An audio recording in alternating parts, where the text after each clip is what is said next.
I am Elias. I have walked through the ruins of empires that believed they would last forever, and I have listened to the silence that follows their fall. I have learned that history is not just a story of noise, of battles and proclamations and the building of great monuments. It is also a story of silence, and the most profound, most significant, and most purposeful silence in all of human history was a silence that lasted for 400 years. It was the silence of God. It was the long, dark, and patient night that fell between the last word of the Old Testament and the first cry of the New. To understand the world, you must first understand the waiting. You must learn to listen to the sound of God not speaking. The story of this silence begins with a closing door. The last prophet, Malachi, has delivered his final, searing message. He speaks of a coming day of judgment, a day when the Sun of Righteousness will rise with healing in its wings. He speaks of a messenger who will prepare the way. And then, nothing. The voice that had thundered from Sinai, that had whispered to Elijah in the still, small voice, that had wept through Jeremiah and roared through Isaiah, falls silent. The door to the prophetic age closes, and it is not opened again for 400 years, 4 centuries. It is a span of time that is difficult for us to comprehend. It is 20 generations. It is the time it takes for a great empire to rise, to flourish, and to crumble into dust. And for the people of Israel, the people of the covenant, the people whose entire identity was built on a relationship with a speaking God, it was an eternity. They were a people of the Word. Their history was a dialogue with the divine. God had spoken to Abraham, to Moses, to David, to the prophets. He had guided them. He had chastised them. He had promised them a future. And now, he was silent. The silence was not an empty, peaceful quiet. It was a heavy, oppressive, and terrifying silence. It was the silence of an unanswered question. It was the silence of a child who has been left alone in a dark room. The world did not stand still during these 400 years. It was a time of immense, convulsive change. The Persian Empire, which had allowed the Jews to return from their exile and rebuild their temple, began to decay. A great, lumbering beast, growing old and slow. And then, from the west, came a storm.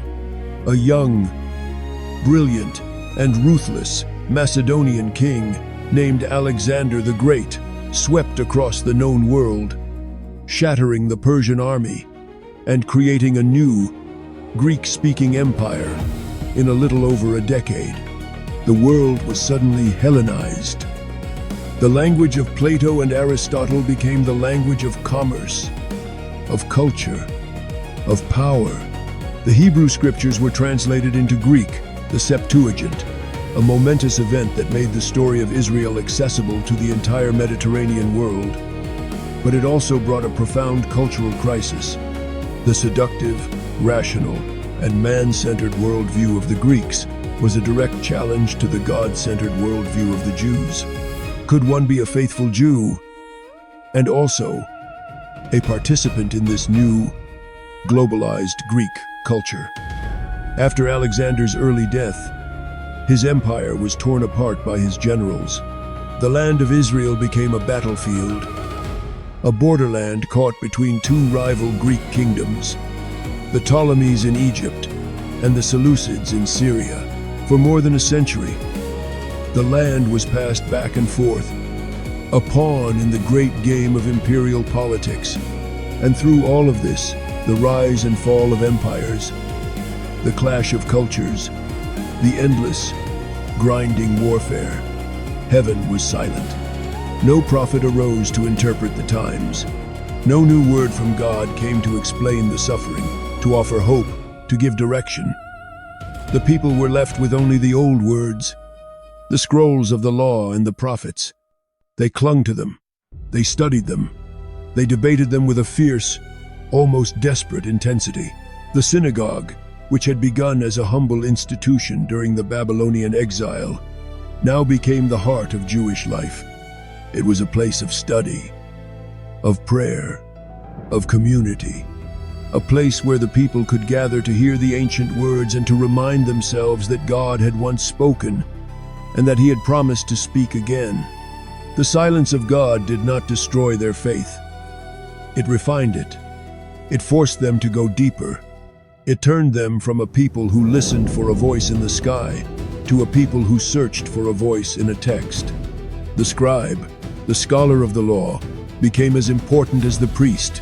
The interpretation of the ancient words became a sacred act, a way of keeping the conversation with God alive, even if it felt, for the moment, like a one-sided conversation. But the pressure of Hellenism continued to grow, and in the 2nd century before Christ, it reached a crisis point. A Seleucid king, Antiochus Epiphanes, a man who called himself God Manifest, came to the throne. He was a fanatical Hellenist, and he was determined to eradicate the Jewish religion. He marched into Jerusalem, desecrated the temple, and erected an altar to Zeus in the holy place. He forbade the observance of the Sabbath, the circumcision of children, the reading of the law. It was a declaration of war, not just on the Jewish people, but on their God. It was an attempt to silence the memory of the word forever. And in this moment of supreme darkness, something broke. The silence was answered, not by a prophet's voice, but by the clash of steel. A family of rural priests, the Hasmoneans, led by a man named Mattathias and his 5 sons, raised the banner of revolt. The most famous of these sons, Judas, was given the nickname Maccabeus, the Hammer, and he and his brothers, against all odds, led a guerrilla war against the might of the Seleucid Empire. The Maccabean revolt was a desperate, bloody, and ultimately successful struggle for religious freedom. After years of fighting, they recaptured Jerusalem, cleansed the temple, and rededicated it to the worship of God, an event that is still celebrated today as Hanukkah, the Festival of Lights. It was a victory that was won without a new word from God. It was a victory that was won on the strength of the old words, on the courage of a people who refused to let their faith be extinguished. The Hasmoneans established a new, independent Jewish kingdom, the first in over 400 years. But the victory was bittersweet. The Hasmonean dynasty, which had begun with such pious courage, soon degenerated into a corrupt, power-hungry, and thoroughly Hellenized monarchy. The high priesthood became a political office, bought and sold. The kingdom was torn apart by internal strife, by civil war between rival brothers. The hope that the Maccabean victory had ignited began to flicker and die. And it was into this vacuum of power, this internal chaos, that a new and final empire stepped. In the year 63 before Christ, the Roman general Pompey the Great marched into Jerusalem, and the brief, troubled period of Jewish independence came to an end. The land was now a province of Rome. The eagle, the symbol of a new and even more ruthless power, now cast its shadow over the holy city. Rome brought peace, the Pax Romana, but it was the peace of the sword, the peace of a master who has subdued a slave, and it brought a new kind of darkness. The Romans were not interested in eradicating the Jewish religion, as Antiochus had been. They were interested in taxes, in order, in the maintenance of their own absolute power. They ruled through local client kings. And the most famous and most infamous of these was Herod the Great. Herod was a man of immense talent and monstrous cruelty. He was a great builder, and he rebuilt the temple in Jerusalem on a scale of breathtaking magnificence. But he was also a paranoid tyrant a man who murdered his own wife, his own sons, anyone whom he perceived as a threat to his throne. He was an Edomite, a descendant of Esau, and he was hated by the Jews as a foreigner and a Roman puppet. He was the perfect symbol of the age, a magnificent, beautiful, and holy temple, ruled by a godless and murderous king, under the watchful eye of a pagan empire. This was the world into which the silence had led. 400 years of waiting, of hoping, of struggling, had led to this. A land occupied by a foreign power, a throne occupied by a tyrant, a priesthood that was corrupt, and a people who were divided, broken, and groaning under the weight of a silence that seemed to have no end. The longing for a Messiah, a Savior, a king who would restore the fortunes of Israel, had never been more intense. But what kind of Messiah would he be? Some hoped for a new Judas Maccabeus, a warrior king who would lead a great rebellion and drive out the Romans. Others hoped for a new David, a righteous king who would rule with justice and wisdom. Still others, like the Essenes, a monastic community who lived in the desert by the Dead Sea, had withdrawn from the corrupt world altogether and waited for a priestly Messiah, a teacher of righteousness who would restore the purity of the covenant. The expectation was a fever. The air was thick with it. Every strange event, every political upheaval, was scrutinized for its prophetic significance. The silence had not produced apathy. It had produced a profound, desperate, and explosive hunger. And this, perhaps, was its purpose. God was silent so that the world would learn to listen. He was silent so that the hunger for his word would become so intense that when the word finally came, the world would be ready to receive it. He was silent so that humanity could exhaust all of its own solutions. The wisdom of the Greeks, the power of the Romans, the piety of the Pharisees, the revolutionary zeal of the Zealots, all of it had been tried, and all of it had been found wanting. The world had been led into a dead end. It had been brought to a place of profound, collective despair. It had been brought to a place where it could do nothing but look up and wait. The silence was a plowing of the soil. It was a tilling of the hard ground of the human heart. It was a long, slow, and painful preparation for the planting of a single, precious seed. And then, after 400 years, in a small, insignificant village in the hills of Galilee, the silence was broken. It was not broken by a thunderclap from a mountain. It was not broken by the voice of a new prophet crying in the wilderness. It was broken by the flutter of an angel's wings in the room of a young, unknown virgin. An angel, Gabriel, the same angel who had spoken to the prophet Daniel centuries before, now appeared to a girl named Mary, and he spoke. "Greetings, O favored one, the Lord is with you." The word was coming, not a word written on a scroll, not a word spoken by a prophet, but the word made flesh. The silence was not an absence, it was a pregnancy. It was the long, quiet, and hidden gestation of God in the womb of history. The silence was the prelude to the song.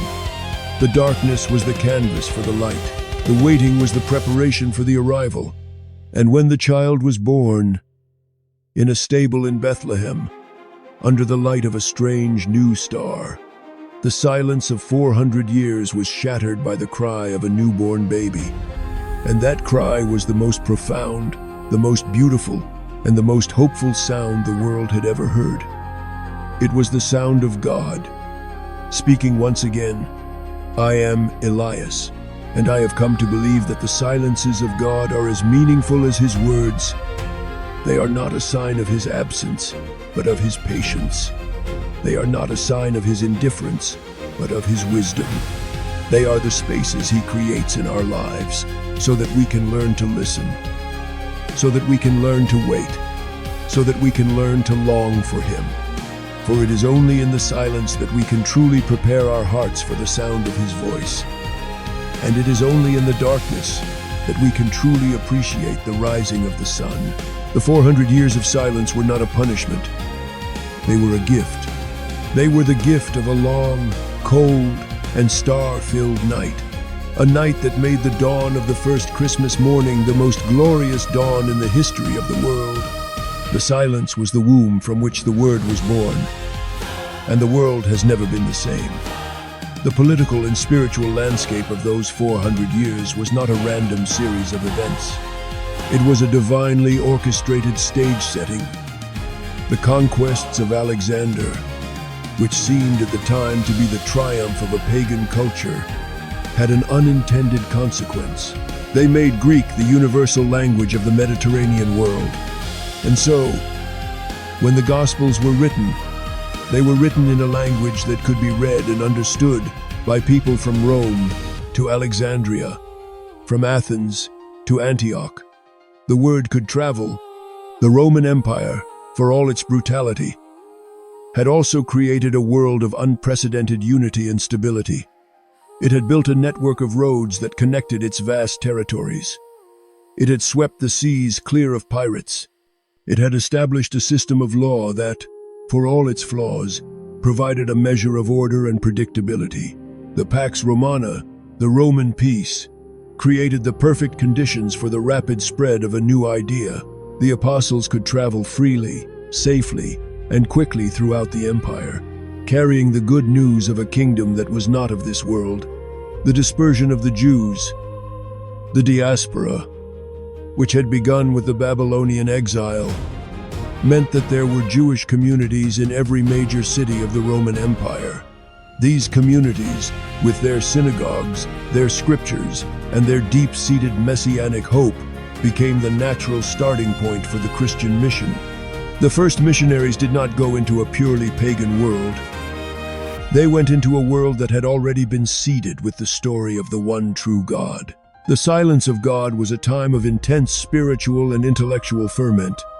The Pharisees, with their meticulous devotion to the oral and written law, created a culture of intense scriptural literacy and moral seriousness. They preserved the ethical core of Judaism and kept the hope of a righteous kingdom alive. The Sadducees, the priestly and aristocratic class, for all their worldliness and collaboration with Rome, preserved the temple, the central institution of Jewish worship. The Essenes, in their desert solitude, with their focus on ritual purity and their apocalyptic expectations, created a literature of intense, passionate longing for God's intervention. Even the philosophies of the Greeks, which seemed so alien to the Jewish worldview, played their part. Platonism, with its concept of an eternal, transcendent world of ideas, of which the physical world is but a pale shadow, provided a philosophical language that could be used to explain the relationship between God the Father and God the Son. Stoicism, with its emphasis on virtue, on duty, on a universal divine reason, the Logos, that orders the cosmos, created a moral and intellectual climate that was receptive to the idea of a divine word who was the source of all wisdom and order. God was silent, but he was not inactive. He was weaving all of these disparate threads, the ambition of kings, the movements of armies, the debates of philosophers, the prayers of the faithful, into a single, magnificent tapestry. He was preparing the world for the fullness of time, the perfect moment for the incarnation. The silence was like the drawing back of a great bow. The longer the string is drawn back, the greater the tension, the more powerful the release. The 400 years of silence created an immense spiritual tension, a profound and universal sense of expectation. The world was holding its breath. And when the arrow was finally released, when the word was finally spoken in the person of Jesus Christ, it flew with an unstoppable force. The breaking of the silence begins not with a king, but with an old, childless priest named Zechariah. As he is serving in the temple, the angel Gabriel appears to him and tells him that his wife, Elizabeth, will bear a son, who will be the forerunner of the Messiah. Zechariah doubts, and he is struck dumb, a beautiful, ironic symbol of the age that is passing away. The old priesthood, which has been unable to produce a new word from God, is now literally silenced, and his silence is only broken when he obeys. When he writes the name of his son, John, which means God is gracious. 6 months later, the same angel appears to a young girl in Nazareth. Mary's response is not doubt, but a question of humble faith.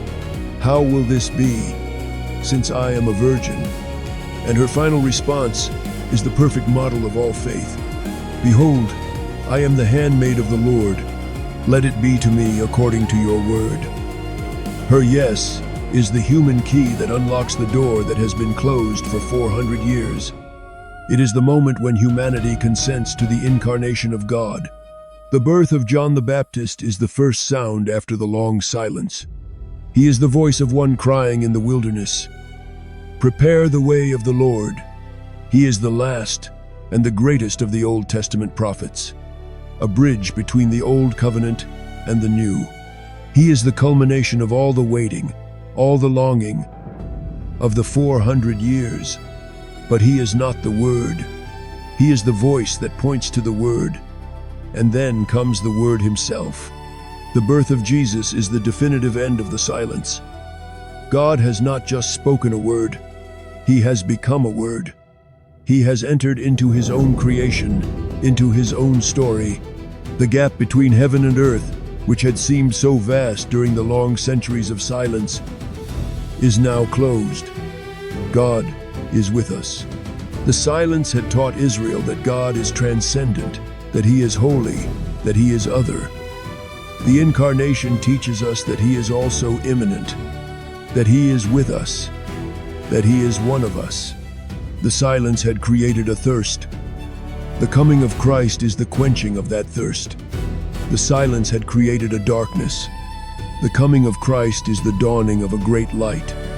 The silence was the question, and Jesus is the answer.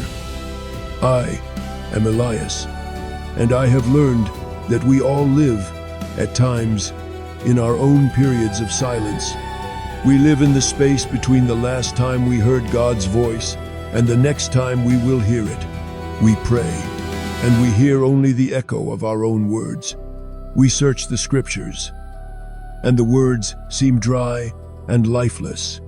We look at the world, and we see only the chaos of human history, the rise and fall of our own petty empires. And in those times, we are tempted to despair. We are tempted to believe that God has abandoned us, that he is indifferent to our suffering, that he has forgotten his promises. But the story of the 400 years of silence is a story of hope. It is a reminder that God's silence is not his absence. It is a reminder that he is at work, even when we cannot see him, even when we cannot hear him. It is a reminder that he is weaving the threads of our lives, our joys and our sorrows, our successes and our failures, into a pattern that we cannot yet comprehend. It is a reminder that the silence is a preparation. It is a tilling of the soil of our hearts. It is a creating of a space within us, a space of longing, a space of hunger, a space that only he can fill. And it is a promise. It is a promise that the silence will not last forever. It is a promise that the night will end, that the sun will rise, and that the word will be spoken again. And when it is spoken, it will be a word of love, a word of mercy, and a word of life. And it will be worth the wait. Let us delve deeper into the texture of this silence, for it was not a uniform, monolithic, quiet. It was a silence that had seasons, a silence that was experienced differently by the generations who lived and died within it. For the first generation after Malachi, the silence might have felt like a temporary pause, a Sabbath of the prophetic voice. The temple had been rebuilt, a modest structure compared to the glory of Solomon's, but a home for God nonetheless. The community was re-establishing itself, a fragile remnant clinging to the edge of the great Persian Empire. They had the law, the stories of their fathers, the promises. They waited. They expected the voice to return, as it always had before. But a generation passed, and then another. The stories of the last prophets became the stories of their grandfathers, then their great-grandfathers. The silence began to feel less like a pause and more like a permanent condition. It became the backdrop of their lives, the ordinary state of affairs. The world moved on. The Persian Empire, which had been the dominant power for 2 centuries, began to show its age. Its vastness became a weakness. Its satraps grew corrupt and rebellious. The court was consumed by intrigue and assassination. The great machine of empire was grinding to a halt, and the people of Israel, a tiny province on the western fringe of this decaying empire, watched and waited. They were a people in a state of suspended animation, a people defined by a past glory and a future hope, but with a present that was empty of divine intervention. The arrival of Alexander the Great was a historical earthquake. It was as if a god had descended from Olympus, a whirlwind of youth, ambition, and military genius. In a breathtaking series of campaigns, he dismantled the Persian Empire and carried Greek culture to the borders of India. This was not just a change of management, it was a paradigm shift. The Hellenistic worldview was profoundly different from the Hebrew one. The Greeks celebrated the human body, the power of human reason, the glory of human achievement. Their gods were superhuman, but they were not transcendent. They were part of the cosmos, not its creator. The world was a place to be understood, to be mastered, to be enjoyed. For the Jews, the world was a place to be sanctified, to be offered back to the one, true, transcendent God who had created it. The clash between these 2 worldviews was the great drama of the silent centuries. Many Jews, especially among the upper classes, were seduced by the glamour and sophistication of Hellenism. They adopted Greek names, wore Greek clothes, went to the gymnasium, the center of Greek social and intellectual life. They saw it as a way of being modern, of participating in the new global culture. But for the pious, this was a betrayal, an abandonment of the covenant. The silence of God was a test, and they were failing it. The translation of the Hebrew scriptures into Greek, the Septuagint, was a double-edged sword. On the one hand, it was a miraculous act of cultural preservation, a way of ensuring that the story of Israel would not be lost in a Greek-speaking world. It made the God of Abraham, Isaac, and Jacob accessible to a vast new audience. It planted the seeds of monotheism in the soil of paganism. But on the other hand, it was a kind of surrender. The Holy Tongue, the language in which God had spoken to Moses, was being replaced by the language of the conquerors. The sacred text was being treated as just another piece of ancient literature, to be studied and analyzed alongside Homer and Plato. The uniqueness of Israel's story was being diluted. The silence of God made them vulnerable, without a living prophetic voice to guide them, to interpret the times, to remind them of their unique calling. They were in danger of being absorbed, of disappearing into the great, glittering melting pot of the Hellenistic world. The Maccabean revolt was the immune system of Israel kicking in. It was a violent, passionate rejection of this assimilation. It was a declaration that some things were not negotiable. The purity of the temple, the sanctity of the law, the identity of the chosen people. These were things worth dying for. The story of the revolt is a story of incredible courage. It is the story of a small band of religious purists taking on a global superpower. It is the story of men who believed so fiercely in the God who was silent that they were willing to fight and die for his honor. Their victory was a miracle. It was a sign that God had not, after all, abandoned his people. But the tragedy of the Hasmonean dynasty is a cautionary tale about the corrupting nature of power. The grandsons and great-grandsons of the Maccabean heroes became the very thing their ancestors had fought against. They became worldly, power-hungry kings who adopted the trappings of Hellenistic monarchy. They fought each other in bloody civil wars. They turned the office of high priest into a political football. The victory had been won, but the peace was lost. The spiritual purity that had fueled the revolt had been squandered. The silence of God seemed to mock their achievement. They had won the right to worship him, but he still did not speak. The arrival of Rome was the final act of this long, slow disillusionment. Rome was different from the Greeks. The Romans were not interested in cultural conversion. They were interested in control. They were masters of organization, of engineering, of law. They were brutally efficient. They brought order, but it was the order of a prison. The reign of Herod the Great was the perfect embodiment of this Roman peace. He was a man of spectacular contradictions. He was a builder of magnificent cities, of fortresses, of aqueducts. His reconstruction of the temple in Jerusalem was one of the wonders of the ancient world. A mountain of white marble and gold that glittered in the sun. He was a patron of the arts, a man who wanted to be seen as a great Hellenistic monarch. But he was also a monster. His paranoia was legendary. He killed his beloved wife, Mariamne, in a fit of jealousy. He executed 3 of his own sons.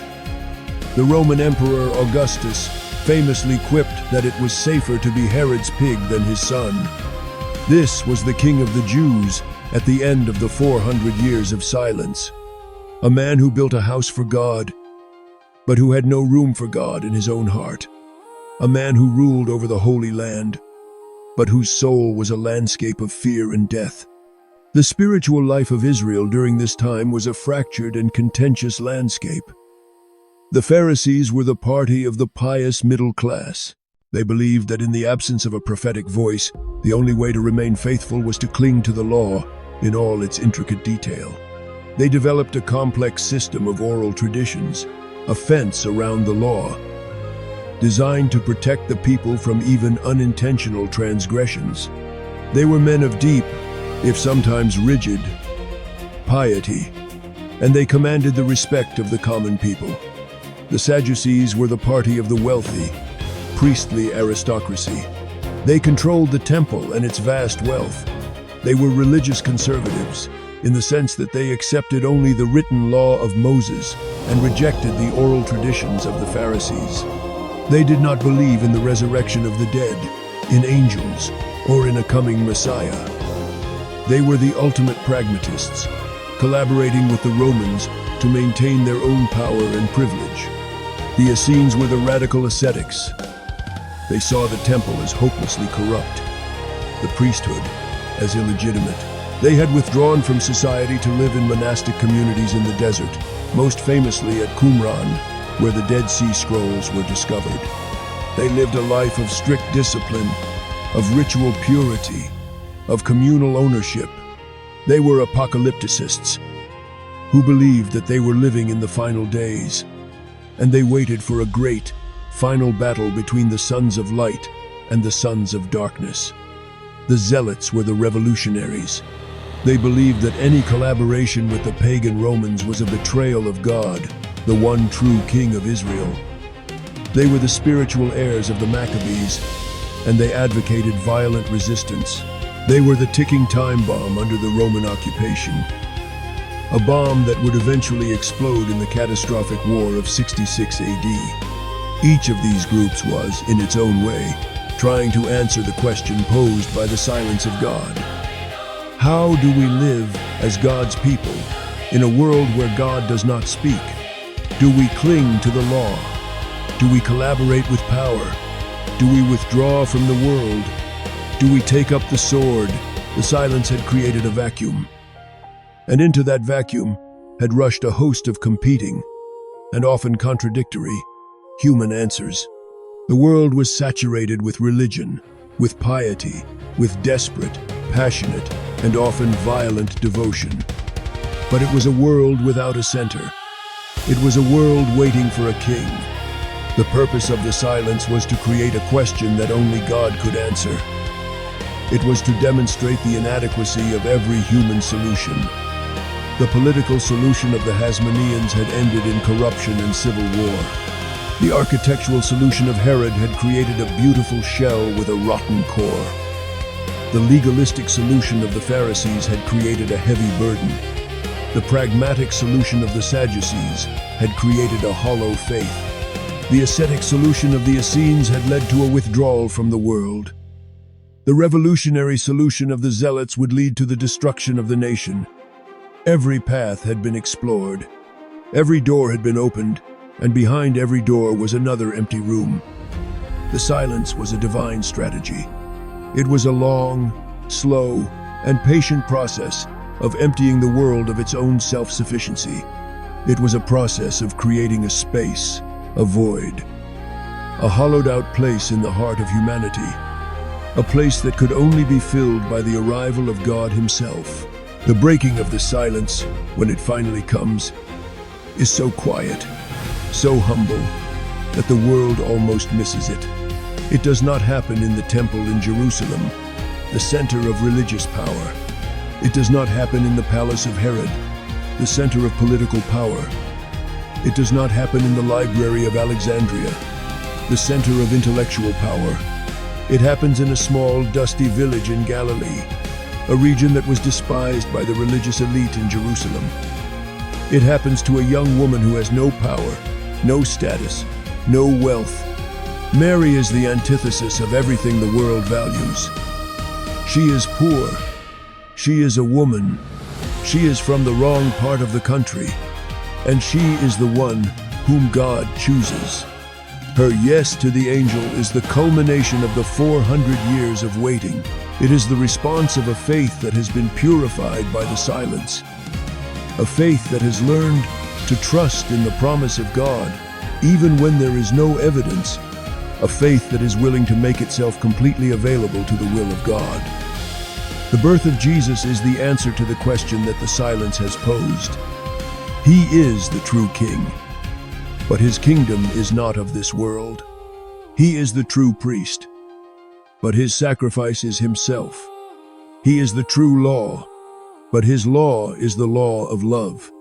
He is the true temple, the place where God and humanity meet. The silence was the long, dark night of the soul of Israel. And the birth of Christ was the dawn. It was a dawn that was so quiet that only a few shepherds and a few wise men from a distant land were awake to see it. But it was a dawn that would change the world forever. I am Elias, and I know that the silence of God is not a void. It is a crucible. It is a place where faith is tested, where hope is refined, and where the human heart is hollowed out to make room for the divine. The 400 years of silence were not a time when God was absent. They were a time when He was preparing His entrance. He was setting the stage, arranging the lighting, and waiting for the perfect moment to step into His own story. And when He finally did, He came not as a king with an army, not as a philosopher with an argument, not as a prophet with a scroll. He came as a baby, in a manger, in the silence of the night. And in that silence, the whole world was redeemed.